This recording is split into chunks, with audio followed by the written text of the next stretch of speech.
Assalamualaikum warahmatullahi wabarakatuh. Sobat pemirsa dimanapun saat ini sedang menyaksikan channel Agung Pos YouTube, saya Syarifudin Basri, sarjana ilmu komunikasi. Saat ini berada di ruang Kepala Dinas Perdagangan Kabupaten Ogan Komering Ilir bersama Bapak Dr. Andes Alamsa MSI. Selamat pagi Pak. Sehat Pak ya? Alhamdulillah. Baik. Kalau sehat ini kan enak berkomunikasi Pak. Pak Alam saya sudah lama saya kenal, tapi sudah lama juga tidak bertemu, hampir mungkin 15 tahun sampai 20 tahun tidak bertemu, tapi beliau masih sehat, segar bugar. Pak Alam mungkin banyak juga masyarakat yang tahu dan mungkin juga lebih banyak juga yang belum tahu tentang perdagangan apa yang dikondisikan oleh perdagangan. Silakan Pak. Bismillahirrahmanirrahim. Assalamualaikum warahmatullahi wabarakatuh. Saya Dr. Andes Haji Alamsa MSI, Kepala Dinas Perdagangan.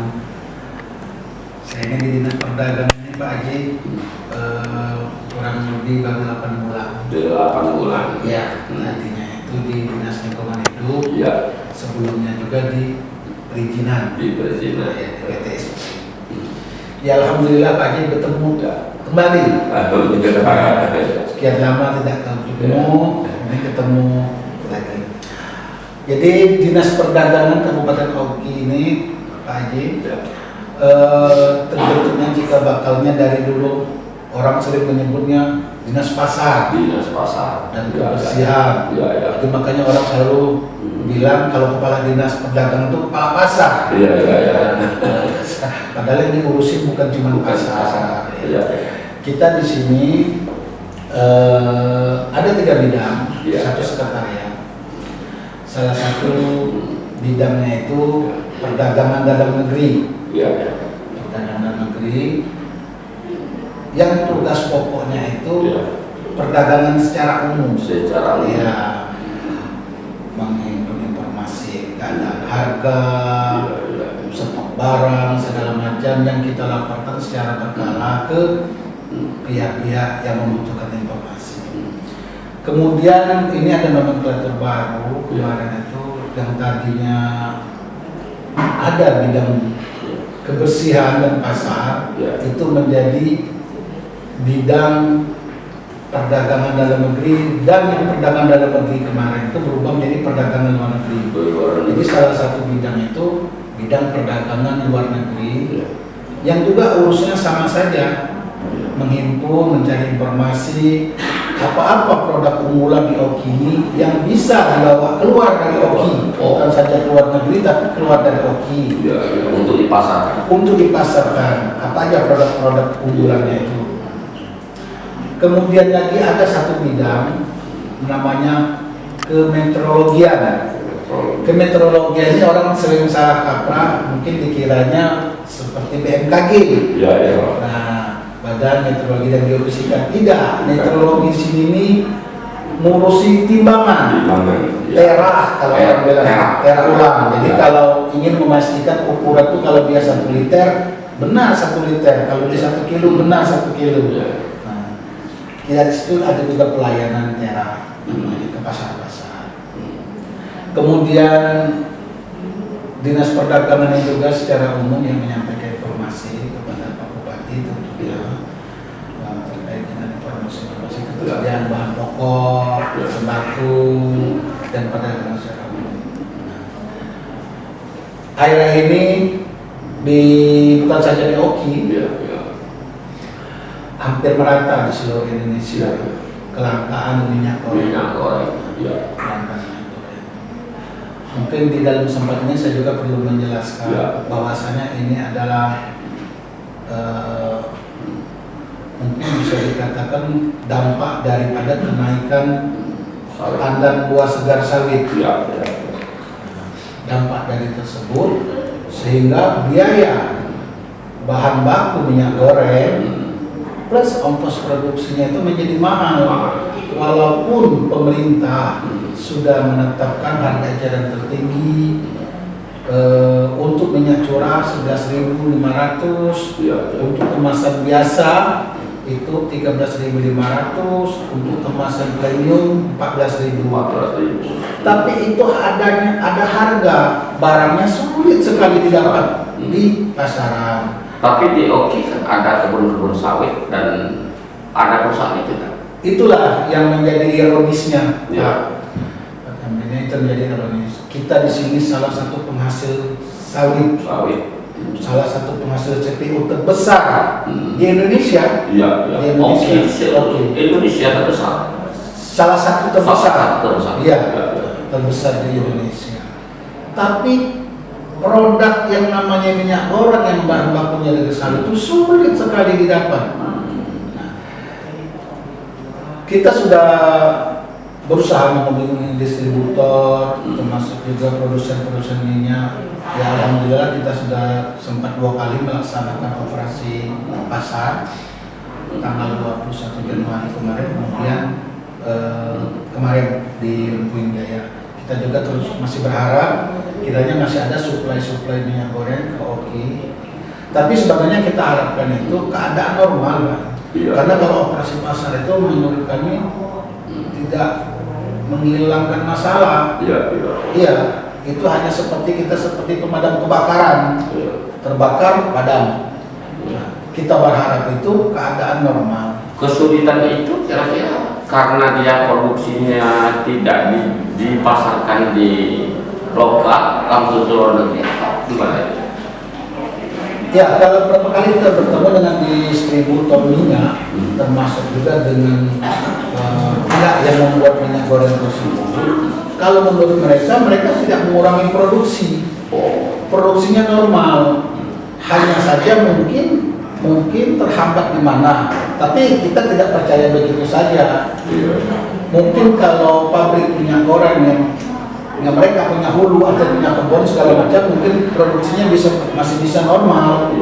Tapi ketika pabrik minyak goreng tersebut murni membeli CPU dari pihak lain, yang harga CPU per Jumat kemarin itu kamera Pak Palembang itu diinformasikan sudah 19.000 per kilo CPU. Plus ongkos produksi, artinya 19.000 lebih, sementara pemerintah menetapkan harga eceran tertinggi 14.000. Jadi sangat menyulitkan sekali pelaku-pelaku pembuat minyak goreng. Tapi perkebunan sawit di Oki kan tadi terbesar, salah satu terbesar di Indonesia. Apa di sini tidak ada pabrik CPU? Kita CPU di sini banyak, tapi hilirnya tidak ada. Kita cuma sebatas mengolah CPU. Ya, jadi seperti grup Wilmar itu mereka memproduksi minyak goreng, tapi pabriknya ada di Banyuasin. Iya. Kemudian itu grupnya Sungai Budi, Bumi Waras itu juga ada pabrik, tapi di Banyuasin, tidak di Oki. Kalau di Oki berapa banyak itu CPU? Pabrik CPU? Pabrik CPU di Oki ini kurang lebih mungkin hampir 8 atau 9 Pak. Ya. Tapi mungkin untuk produksi saja, itu produksinya mungkin kurang, buahnya mungkin kurang, pabriknya tetap siap. Ya, jadi ini mungkin inilah dampak dari ekonomi global, ekonomi global, sehingga yang namanya bisnis itu pasti ingin mencari keuntungan. Iya. Harga CPU di luar mahal, di luar negeri mahal. Walaupun pemerintah sudah mewajibkan kepada produsen CPU harus menyisihkan 20% dari total produksinya untuk dijual ke pabrik pembuatan minyak goreng. Tapi tentunya tidak bisa mengikuti harga pemerintah. Ya. Ada semacam MOU tidak dulu waktu mereka mau masuk ke Kota Oki, ke Pemda Oki? MOU. Misalnya ada prioritas untuk masyarakat Oki tentang mau beli minyak atau gimana? Ya itu, kelemahannya kita tidak punya di hilirnya Pak. Kita saja memproduksi CPU. Iya. Tidak ada pabrik pembuatan minyak goreng. Ya, pembuatan minyak goreng tidak ada. Jadi itu kelemahannya.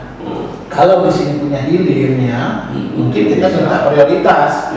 Umpamanya 50% dari produksi dia itu supaya diedarkan di Kabupaten Oki. Nah, tapi karena kita tidak punya pabriknya itu, ya seperti inilah. Tapi Pak Kadin kan saya monitor sudah mengadakan operasi pasar, itu didapat dari mana itu minyaknya? Ya, itu kita dapat dari distributor bekerja sama dengan pemerintah, Dinas Perdagangan Provinsi. Kita bekerja sama, kemudian kita mendapat jatah lah untuk operasi pasar. Tahap pertama kemarin 4.000 liter, kemudian yang kemarin itu 5.000 liter. Insya Allah mungkin dalam waktu dekat ini mungkin kita akan dapat tambahan. Itu kira-kira untuk konsumsi Oki sudah terpenuhi? Belum, Pak. Itu belum. Konsumsi kita belum terpenuhi. Karena kalau mau dihitung per kakak kita kan ada 1.600-an, 11.600 kakak apa itu ya. Kalau dihitung per 2 liter aja per kakak kan jauh. Jauh. Makanya di pasaran itu harga minyak goreng ini masih ya di atas harga eceran yang ditetapkan pemerintah. Iya. Karena barangnya langka. Solusi lain untuk menutup itu ada supaya dapat ketergantungan. Iya. Untuk sementara ini kita masih tetap berharap ada supply dari distributor tersebut. Yang goreng untuk Oki, kalau mungkin harganya tidak mengikuti harga eceran dari pemerintah, tapi kita harapkan barangnya tidak langka. Tidak langka. Iya, tidak langka. Karena kalau barangnya langka, walaupun ada uang nggak bisa belanja. Kita harap seperti itu. Artinya barangnya yang langka. Barang itu langka, itulah membuat dia menjadi mahal, susah. Mungkin karena ada penimbunan atau? Nah itu yang kita masih ini kan, tapi itu dipastikan oleh distributor itu tidak ada penimbunan, tidak ada penimbunan karena kalau menurut Perpres itu yang dikatakan penimbunan kalau lebih dari 3 bulan dalam gudang. Mereka tuh kadang-kadang tuh begitu selesai produksi ini langsung diedarkan. Iya. Secara umum sebenarnya menurut Pak Kadin ini kenapa penyebab ini langka? Ya, jadi mungkin banyak faktor. Salah satunya barangkali yang kami sebutkan tadi, produsen minyak goreng ini khususnya yang mereka tidak punya hulu. Oke, Pak Kadin, perekonomian organ konflik hilir tentunya diawasi oleh perdagangan. Bagaimana menurut pengawasan Pak Kadin organ konflik hilir? Ya, terima kasih. Jadi kami memantau perkembangan terutama perdagangan dan bahan pokok itu yang terjadi ini. Ya alhamdulillah sebenarnya dalam semester terakhir kemarin itu stabil segala macam. Yang tidak menyangka itu masalah minyak goreng ini yang sebenarnya awal pergerakan kenaikan harga minyak goreng ini menjelang Nataru kemarin, Natal tahun baru. Kami prediksi mungkin setelah Natal tahun baru akan turun, tapi ternyata tidak, malah tidak. Itu. Tapi yang lain khususnya ketersediaan sembako sudah bahan pokok umumnya di kita stabil, normal. Walaupun mungkin ada sekarang kenaikan harga biasa yang menjelang puasa biasanya ada. Nah, walaupun ada juga gejolak masalah kedelai, ya di sini sih masih ada, masih bisa diatasi. Masih bisa diatasi. Secara umum perdagangan kita baik kita yang keluar maupun yang masuk itu normal. Makanya kami berharap kepada masyarakat Oki, khususnya kaum ibu-ibu dalam hal memenuhi kebutuhan sehari-hari, tolong jangan membeli berlebih-lebihan. Kalau memang butuhnya cuma 2 kilo di rumah tangga kita, belilah 2 kilo, tidak perlu 10 kilo. Karena itu akan menimbulkan kelangkaan barang-barang. Kasihan dengan tetangga. Bayangkan kalau 100 atau 1000 orang berpikiran sama. Yang butuhnya 2 kilo tapi dia membeli 10 kilo. Artinya kalau dia 8 kilo dikalikan 1000, itulah yang kadang-kadang yang menyebabkan barang tadi yang seharusnya tersedia 2-3 hari ke depan habis. Kalau Kadin perdagangan Kabupaten Oki ini pernah menghitung berapa kilo per keluarga itu dibutuhkan sehari 1 kali 24 jam itu? Kalau hitungan ke sana belum, tapi normal rumah tangga itu kalau menurut hitung-hitungan itu seperti gula. Gula itu biasanya paling 2 kilo sebulan itu. Itu normal. kemudian itu minyak goreng. Sebenarnya dia itu kalau memang kebutuhannya normal-normal saja, ketersediaan barang itu cukup. Iya. Nah, tapi ketika terjadi istilahnya panik buying yang tadi, wah ini kemungkinan barang langka, yang seharusnya cuma beli 2 kilo, langsung beli 10 kilo. Nah, itu biasanya membuat gejolak harga segala macam. Nah, itu banyak. Selain dari minyak goreng, kan ada kebutuhan pokok lainnya yang sangat penting, yaitu beras. Bagaimana beras di Kota Kabupaten Kobrigil? Ya, kalau beras itu alhamdulillah kita swasembada, bahkan kita ikut membantu provinsi ke kabupaten kota tetangga kita. Kalau untuk beras alhamdulillah surplus. Ketersediaan yang lain juga kayak seperti gula segala macam juga kita normal. Hanya minyak goreng Yang jadi masalah. jadi masalah. Solusi ke depan gimana tentang mengatasi minyak goreng? Ya, kita berharap pemerintah pusat, pemerintah pusat kan membuat kebijakan yang Bisa menormalisasi. Karena kalau operasi pasar mau setiap hari juga operasi pasar, saya rasa tidak akan menyelesaikan masalah. Iya. Karena sifatnya hanya seperti kami contohkan, hanya sekedar itu pemadam kebakaran sepertinya. Artinya harus dikendalikan secara nasional. Iya.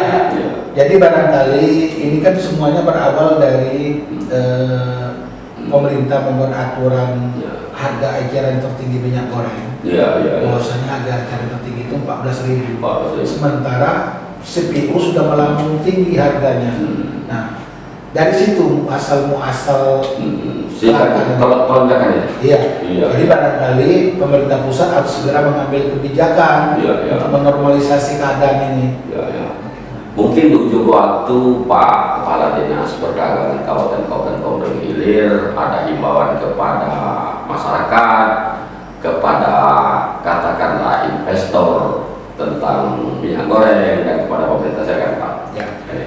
Khususnya kepada pelaku-pelaku produsen minyak goreng, apalagi yang kebunnya juga ada di Kabupaten Oki. Ya, kami berharap mereka tahu diri lah, bahwasanya mereka itu berasal dari Oki juga. Iya. Minyak goreng mereka produksi juga berasal dari Oki, kebunnya dari Oki. Tolonglah pemerintah Kabupaten Oki, masyarakat khususnya yang sekarang lagi kesusahan mencari minyak goreng. Ya paling tidak adalah nilai tambahnya keberadaan kebun sawit di Oki terhadap kelangkaan minyak goreng di Oki. Ada kepedulian sosial. Ada kepedulian seperti itu. Kemudian juga kita berharap tadi, karena ini menjelang puasa, ibu-ibu yang bersabar karena harga pasti akan bergerak naik, dan kami tetap berpesan jangan membeli kebutuhan itu di luar dari yang kita butuhkan. Kami contohkan, kalau butuhnya 2 kilo, belilah 2 kilo. Tidak perlu beli 10 kilo. Karena itu akan menyebabkan kelangkaan barang. Satu. Kemudian itu akan memicu spekulan-spekulan. Barang langka mereka menaikkan harga. Tapi kalau kita belanjanya normal, insya Allah pemerintah menjamin stok barang ada. Mungkin ada semacam pressure terhadap pemilik kebun yang ada hubungan dengan minyak goreng yang ada investasinya di Kabupaten Kobrigil. Itu seperti apa kalau misalnya? Ya, kita sudah berkirim surat ke mereka. Istrinya kira-kira begitulah, mereka harus saja punya kepedulian terhadap asal usul mereka itu. Bahwasanya minyak goreng yang mereka produksi itu berasal, ada semacam prioritas untuk paling tidak untuk Kabupaten Oki adalah nilai tambahnya keberadaan mereka tersebut. Jangan seperti kita tidak punya sawit. Betul, sama dengan daerah lain yang tidak punya sawit. Nah, itu yang kita harapkan seperti itu. Ya, kita berharap tentunya tidak berlarut-larut masalah ini dan segera normal. Normal paling tidak barang itu banyak beredar. Kalau harga mungkin bisa saja mengikuti mekanisme pasar. Barang langka walaupun ada uang kan sulit. Benar. Yang terjadi sekarang itu. Ada uang tidak bisa belanja. Masih ada lagi Pak. Yang perlu dijelaskan Cukup. ya, salam besar luar biasa kepada Dinas Perdagangan Kabupaten Ogan Komering Ilir Bapak Dr. Alamsa MSI, dan beliau sudah bekerja keras untuk mengatasi kelangkaan minyak goreng. Kita kelihatannya hari ini cuma berbicara masalah minyak goreng yang memang dibutuhkan oleh masyarakat. Beliau juga menghimbau kepada pihak-pihak yang terkait tentang minyak goreng ini supaya memprioritaskan Kabupaten Ogan Komering Ilir sebagai minyak sebagai produk buah segar terbesar di seluruh Indonesia. Lebih kurang mohon maaf, pada Allah mengampun. Wassalamualaikum warahmatullahi wabarakatuh.